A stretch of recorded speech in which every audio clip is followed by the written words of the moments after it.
ये जो आप देख रहे हैं ये झोपड़ी नुमा जो होटल है, यहीं पे कल अनिल टाइगर जी का हत्या हुआ था। यहीं पे अपराधी अपाची बाइक से आए, बाइक लगाए, अंदर में अनिल जी बैठ के खाना खा रहे थे और वो अपने मोबाइल पे गेम खेल रहे थे। उसी दौरान अपराधियों का आना हुआ और एक अपाची बाइक था, एक अपराधी बाइक में ही था और एक अपराधी जाके अंदर बैठता है और होटल से खाना मांगता है। और जब होटल संचालक खाना देने के लिए जाता है, उसी दौरान अनिल के सर पे ही गोली मार दिया जाता है और अनिल वहीं पे गिर जाते हैं और उनका वहीं पे हत्या हो जाता है। आनन फानन में उनको रिम्स ले जाया जाता है, लेकिन उनको डॉक्टर द्वारा मृत घोषित किया जाता है और यहीं पे अपराधी अपने बाइक में ही चढ़ के फिर भागने लगते हैं।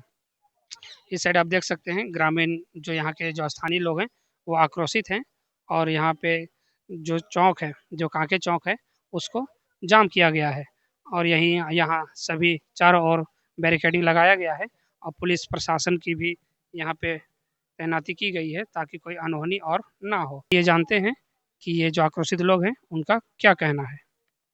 5 वर्षों से और बहुत सक्रिय और क्षेत्र में पूरे क्षेत्र में सक्रिय थे और भाजपा के वरिष्ठ नेता भी थे। इसके इसके पूर्व जिला परिषद सदस्य भी रह चुके थे। वे पूरा सामाजिक गतिविधियों में, राजनीतिक गतिविधियों में उनका पूरा सहयोग रहता था। बहुत क्रियाशील व्यक्ति थे। उनका अचानक देहांत हुआ। इस सब में पूरे क्षेत्र में, कांके क्षेत्र, रांची, पूरे रांची जिला में जहाँ तक उनका पहचान है, पहुँच है, सभी क्षेत्र में शोक की लहर है। हम लोग प्रशासन से डिमांड करते हैं कि जो भी इसमें लिप्त है, जो भी अपराधी लिप्त है, उसको पकड़ कर काउंटर किया जाए, इनकाउंटर किया जाए उसका। क्योंकि भविष्य में इसका एक तो समाज में प्रभाव जाए कि कोई भी गलत काम करेगा तो सजा उसका जो जिस तरह से करेगा उसी तरह सजा मिलेगा उसको। अब प्रशासन क्या कर रही है, प्रशासन अभी तक उस तरह कुछ हम लोग जानकारी नहीं मिला कि प्रशासन जो अपराधी को पकड़ा है, नहीं पकड़ा है, क्या करने जा रहा है, लिपापोती करने जा रहा है। प्रशासन के जो जो व्यवहार है वह हम लोग के लिए समझ में से बाहर है। जनता इसलिए आक्रोशित है। कल से ही जब से घटना घटा है, पूरे क्षेत्र की में शोक की लहर है और सब जनता उनके नहीं रहने पर आक्रोशित है। प्रशासन से डिमांड करती है कि जो भी अपराधी है उसके तह तक, साजिशकर्ता के तह तक पहुंचा जाए और जो गिरफ्त में आ रहे हैं उसको कानूनी प्रक्रिया के तहत अब कब कब न्याय मिलेगा नहीं मिलेगा, तत्काल न्याय दिखना चाहिए जनता को। उनका इनकाउंटर करे कि पब्लिक को समझ में आए कि जो भी इस तरह जो अपराधी है उसको भी समझ में आए और पब्लिक को भी समझ में आए कि जो भी यह घटना कर रहा है वो बचने वाला नहीं है। इस तरह का मैसेज समाज में जाना चाहिए। और हम लोग ये और डिमांड करते हैं कि उनके परिवार को 50 लाख रुपया सहयोग राशि के रूप में दिया जाए। क्योंकि उनके नहीं रहने से बहुत बड़ा क्षति हुआ है, उनके परिवार को भी, समाज को भी। लेकिन कुछ तो राहत मिलेगा समाज में, परिवार को। तो परिवार को 50 लाख रुपया उनको दिया जाए। और हम लोग ये भी कल, चूंकि बहुत बड़ा यहाँ से रामनवमी का कार्यक्रम होता है पूरे क्षेत्र में, झारखंड क्षेत्र का, यहाँ पर पूरे झारखंड क्षेत्र की मंडलियाँ आती है और 4 तारीख को ये जो है स्तर स्थान प्रतियोगिता होता है। 5 तारीख को यहाँ से रांची झांकी निकल के जाता है और 6 तारीख को रामनवमी होता है। तो अभी तो हम लोग कल बैठ के तय करेंगे, लेकिन हम लोग चूंकि बहुत उनकी हत्या से बहुत मर्माहत हैं और हम लोग कल बैठ के बात करेंगे कि ये जो है कार्यक्रम हम लोग स्थगित करेंगे और केवल पूजा पाठ तक ही सीमित होगा। क्योंकि हमारे महावीर मंडल के वो अध्यक्ष भी थे, इसलिए आगे जो पूजा का स्वरूप है वो कैसा होगा?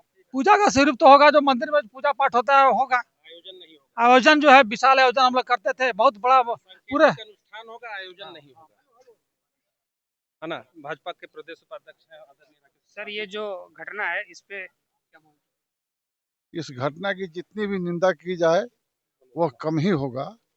राज्य सरकार अपराध मुक्त शासन देने का वादा किया था, परंतु इस राज्य में और रांची में खास करके अपराधियों का ही साम्राज्य है और इस प्रकार की हत्या करना, इससे स्पष्ट हो जाता है कि कानून व्यवस्था की क्या स्थिति है। जैसे रांची में लगातार ऐसी घटनाएं देखने को मिल रही है। ये राज्य सरकार पूरी तरह फेल है, यह राज्य सरकार पूरी तरह विफल है, यह राज्य सरकार कानून व्यवस्था को नियंत्रित करने में असफल हो चुकी है।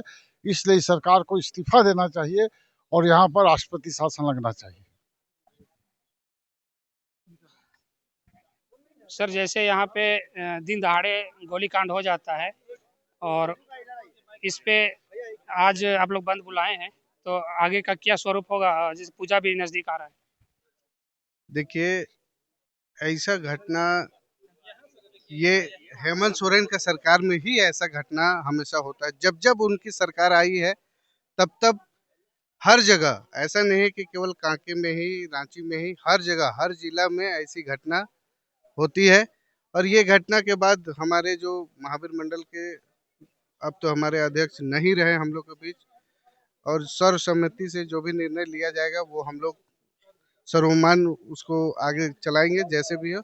अब पूजा पाठ जो सही से चलता है वो रेगुलर चलता ही रहेगा। और ये जो हमारे जो लीडर थे, ये लीडर नहीं, सबके भाई थे, बेटा थे, सबका ख्याल रखने वाला ऐसा लीडर हमारे कांके में आज तक नहीं थे। ना ही किसी से बैर था, ना ही किसी, लेकिन जिन्होंने इस काम को अंजाम दिया है उनको मैं चाहूंगा सरकार की ओर से, प्रशासन की ओर से, कि उन्हें फांसी दिया जाए और इसके पीछे का चेहरा को भी कड़ी से कड़ी सजा दिया जाए। जो अनिल जी थे उनका जो समाज में से आप बता रहे हैं कि बढ़ चढ़ के वो सभी चीजों में भाग लेते थे। बहुत ही ऐसा नहीं है, देखिए, घरेलू मैटर हो या जिला से लेवल का कोई भी समस्या हो, सभी समस्याओं को समाधान घर में बैठ के ही करते थे। ऐसा लीडर आज तक हम लोग को कांके चौक में मिला नहीं, जिनको हम लोग खो दिए। पे कांके चौक को जाम किया गया है, जितने भी समर्थक है अनिल महतो जी का और अनिल टाइगर जी का जो समर्थक है, वो यहाँ पे आप देख सकते हैं सभी यहाँ पे कांके चौक पे जाम किए हुए। रांची बंद बुलाया गया है, भाजपा और आसू की तरफ से बंद बुलाया गया है। यहाँ पे सभी जाम किए हुए हैं कांके चौक को।